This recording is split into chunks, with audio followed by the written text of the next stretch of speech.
Hello दोस्तों, कैसे आप सभी। मैं तेजपाल आपका फिर से एक बार स्वागत करता हूं अपने टाइम कंपटीशन परिवार में। तो दोस्तों, आज है 10 मार्च। हम सभी पढ़ने वाले हैं आज के इम्पॉर्टेंट करंट अफेयर।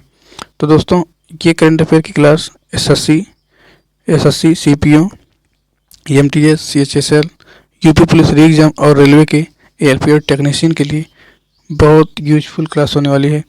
दोस्तों, चलिए देखते हैं। आज का पहला क्वेश्चन है, हाल ही में जन औषधि दिवस कब मनाया गया है। तो हाल ही में जन औषधि दिवस 7 मार्च को मनाया गया। 7 मार्च को जन औषधि दिवस के रूप में मनाया जाता है। आगे देख लेते हैं। इसी के साथ कुछ मार्च के इम्पॉर्टेंट दिवस हैं जो हैं मार्च 1 मार्च को शून्य भेदभाव दिवस के रूप में मनाते हैं। 1 मार्च को शून्य भेदभाव दिवस के रूप में मनाते हैं। बात करें 3 मार्च को, 3 मार्च को विश्व वन्य जीव दिवस के रूप में मनाते हैं। आपसे पूछता है विश्व वन्य जीव दिवस के रूप में किसे मनाते हैं, तो 3 मार्च को मनाया जाता है। 4 मार्च को बात करें, 4 मार्च का, 4 मार्च को राष्ट्रीय सुरक्षा दिवस के रूप में मनाते हैं। राष्ट्रीय सुरक्षा दिवस के रूप में मनाते हैं। वेरी वेरी इंपॉर्टेंट, विश्व महिला दिवस। विश्व महिला दिवस कब मनाया जाता है, तो 8 मार्च को। 8 मार्च को हम विश्व महिला दिवस के रूप में मनाते हैं। विश्व महिला दिवस के रूप में मनाते हैं। चलिए नेक्स्ट क्वेश्चन क्या है आज के। तो आज का क्वेश्चन, हाल ही में किस देश ने मालदीव के साथ घातक हथियार प्राप्त करने के लिए रक्षा समझौता किया है। तो मालदीव किसके साथ घातक हथियार प्राप्त करने के लिए रक्षा समझौता किया। तो मालदीव ने रक्षा समझौता चीन के साथ किया है। चीन के साथ मालदीव ने घातक हथियार प्राप्त करने के लिए रक्षा समझौता किया है। चलिए अगला क्वेश्चन है, हाल ही में किस देश ने भारतीय श्रमिकों के लिए बीमा योजना शुरू की है। तो भारतीय श्रमिकों के लिए बीमा योजना किसने शुरू की। यूएई, यूनाइटेड अरब अमीरात, मतलब संयुक्त अरब अमीरात ने। संयुक्त अरब अमीरात ने भारतीय श्रमिकों के लिए बीमा योजना शुरू की है। मतलब यहाँ जो भारत के जो श्रमिक यूएई में काम करने के लिए जाते हैं उनके लिए यूएई सरकार ने बीमा योजना शुरू की है। बहुत अच्छी पहल है दोस्तों। ऐसे उम्मीद करते हैं कि हर देश में लागू होना चाहिए। और इसी के साथ एक्स्ट्रा फैक्ट देख लेते हैं। क्या है एक्स्ट्रा फैक्ट में। एक्स्ट्रा फैक्ट में लिया गया कि दुबई दुनिया की पहली एयर टैक्सी सेवा शुरू करेगा। एयर टैक्सी सेवा, एयर टैक्सी सेवा कौन शुरू करेगा, आपसे सवाल पूछे तो दुनिया की पहली एयर टैक्सी सेवा दुबई शुरू करेगा। कौन करेगा, दुबई शुरू करेगा। उसके बाद बात कर लेते हैं दूसरे नंबर का, यूएई। यूएई ने आनंद कुमार को गोल्डन वीज़ा दिया है। गोल्डन वीज़ा यूएई ने किसे प्राप्त किया, तो आनंद कुमार को। अब बात करते हैं पीएम मोदी। प्रधानमंत्री मोदी जी अबू धाबी में बीएपीएस हिंदू मंदिर का उद्घाटन करेंगे। बीएपीएस हिंदू मंदिर का उद्घाटन कहाँ करेंगे, अबू धाबी में।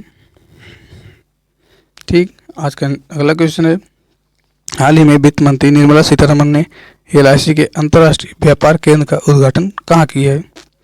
तो वित्त मंत्री निर्मला सीतारमण ने एलआईसी के लिए अंतर्राष्ट्रीय व्यापार केंद्र का उद्घाटन गांधीनगर गुजरात में की है। कहाँ, गांधीनगर गुजरात में किया गया है। किसके द्वारा किया गया, तो निर्मला सीतारमण के द्वारा। अगला क्वेश्चन है, हाल ही में मॉरिटानिया के नए दूत के रूप में भारत से किसे नियुक्त किया गया है। मतलब भारत के मॉरिटानिया के लिए कौन से नए राजदूत बने हैं, तो हो जाएंगे आपका नरेश कुमार जी। नरेश कुमार को मॉरिटानिया के भारत के नए दूत के रूप में नियुक्त किया गया है। अगर यही सवाल आपसे पूछ ले, राजदूत को कौन नियुक्त करता है, तो राष्ट्रपति कौन नियुक्त करता है, राष्ट्रपति दूत की नियुक्ति करते हैं। चलिए आगे देखते हैं एक्स्ट्रा फैक्ट में क्या दिए गए। तो एक्स्ट्रा फैक्ट में भारत की पहले महिला पिच ब्यूरेट कौन बनी है, तो सैंथिया कल्या बनी है। अगला क्वेश्चन है, सतर्कता आयुक्त भारत सरकार द्वारा किसे नियुक्त किया गया। हाल ही में सतर्कता आयुक्त भारत सरकार द्वारा किसे नियुक्त किया गया, तो वो आपके हो जाएंगे राजीव, एएस राजू। और यही पूछ लेता आपसे, बैंक ऑफ इंडिया का गैर कार्यकारी अध्यक्ष को किसे नियुक्त किया गया, तो एम.आर. कुमार को भारत बैंक ऑफ इंडिया का गैर कार्यकारी अध्यक्ष चुना गया है। किसको, एम.आर. कुमार जी को। चलिए नेक्स्ट क्वेश्चन क्या है आज के। हाल ही नई तकनीकी और सेमीकंडक्टर के लिए भारत किस देश के साथ साझेदारी करेगा? नई तकनीकी और सेमीकंडक्टर के लिए भारत किस देश के साथ साझेदारी करेगा? तो दक्षिण कोरिया। दक्षिण कोरिया के साथ भारत नई तकनीकी और सेमीकंडक्टर के लिए साझेदारी करेगा। हाल ही में किसने मीथेन सेंट लॉन्च किया है? हाल ही में किसने मीथेन सेंट लॉन्च किया है? तो ये हो जाएगा स्पेस एक्स। स्पेस एक्स ने मीथेन सेंट लॉन्च किया है। स्टेप पार्ट में देखेंगे, आपसे पूछता है शांति प्रयास फोर्स। शांति प्रयास फोर्स सैन्य अभ्यास किस कहाँ पर शुरू किए गए? तो ये नेपाल में। बहुराष्ट्रीय सैन्य अभ्यास शांति प्रयास फोर्स कहाँ शुरू किए गए? आपसे सवाल पूछता है तो आपका जवाब होना चाहिए नेपाल में। नेपाल में। अब फिर पूछेगा आपसे भारत और नेपाल मिलकर किस कॉरिडोर का उद्घाटन करेंगे? किस कॉरिडोर का उद्घाटन करेंगे भारत और नेपाल में मिलकर? तो आपका जवाब होना चाहिए digital payment. Digital payment corridor का उद्घाटन भारत और नेपाल दोनों देश मिलकर करेंगे। इसी के साथ अगला क्वेश्चन पूछा गया आपसे, ईरान के इमेजिंग उपग्रह पार्स 1 को अंतरिक्ष में किसने लॉन्च किया है? तो रोस्कोस्मोस ने लॉन्च किया है। ईरान के इमेजिंग उपग्रह पार्स 1 को अंतरिक्ष में रोस्कोस्मोस ने लॉन्च किया है। रोस्कोस्मोस ने लॉन्च किया है। ये इंपॉर्टेंट हो जाता है रेलवे के लिए। फिर पूछा है, हाल ही में विमान प्रशिक्षण मानकों को उन्नत करने के लिए एयरबस ने किसके साथ समझौता किया है? तो एयरबस ने IIM मुंबई के साथ समझौता किया है। अगला क्वेश्चन है, हाल ही में सांसद खेल महाकुंभ 3.0 का आयोजन ये मिस्टेक है दोस्तों, टाइपिंग मिस्टेक है। ये हो जाएगा आयोजन 3.0 का आयोजन किया जा रहा है। कहाँ पे किया जा रहा है? तो आपका जवाब होना चाहिए हिमाचल प्रदेश में।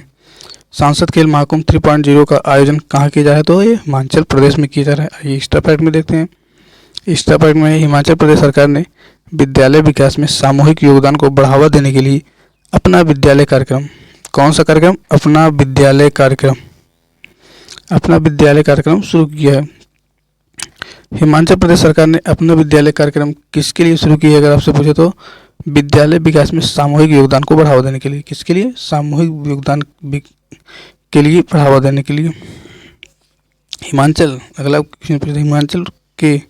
हिमाचल प्रदेश के मुख्यमंत्री ने सरकार गांव के द्वार पहल का अनावरण किया है। अगर आपसे पूछता है सरकार गांव के द्वार एक पहल चलाई गई है, वो किस राज्य सरकार द्वारा चलाई गई? तो हिमाचल प्रदेश राज्य सरकार द्वारा। यही पूछता है आपसे विंटर कार्निवाल कहाँ हुआ है? तो आपसे सवाल पूछता है विंटर कार्निवाल कहाँ हुआ है? तो आपका जवाब होना चाहिए शिमला में। विंटर कार्निवाल शिमला में हुआ है। चलिए नेक्स्ट क्वेश्चन चलते हैं। हाल ही में किसने पहली यूईएफए महिला राष्ट्र लीग जीती है? हाल ही में किसने पहली यूईएफए महिला राष्ट्र लीग जीती है? तो पहली यूईएफए महिला राष्ट्र लीग स्पेन ने जीती है। आइए, हाल ही में किसने राष्ट्रीय युवा संसद महोत्सव 2024 में प्रथम पुरस्कार जीता है? तो राष्ट्रीय युवा संसद महोत्सव 2024 में प्रथम पुरस्कार यतिन भास्कर जी ने जीती है।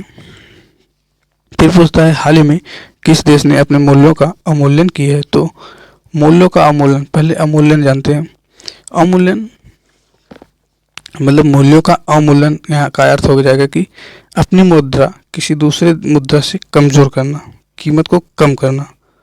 ठीक, जैसे भारत की मुद्रा अमेरिका के कंपेरिजन में 67 रुपये कुछ डॉलर से अनुमानित बता रहे हैं, एग्जैक्ट डेट नहीं पता है। जैसे 67 रुपये अगर हम 55 रुपये लेंगे तो हमारी मुद्रा का अवमूल्यन होगा, भारत की मुद्रा का अवमूल्यन होगा। तो इसी हिसाब से हाल ही में किस देश ने अपने मूल्यों का अवमूल्यन किया है? तो मिस्र देश ने अपने मूल्यों का अवमूल्यन किया है। बस आज के लिए इतना ही। अगर वीडियो अच्छी लगी तो वीडियो लाइक शेयर सब्सक्राइब जरूर करें और अपने मित्रों के साथ शेयर जरूर करें। तो जय हिंद।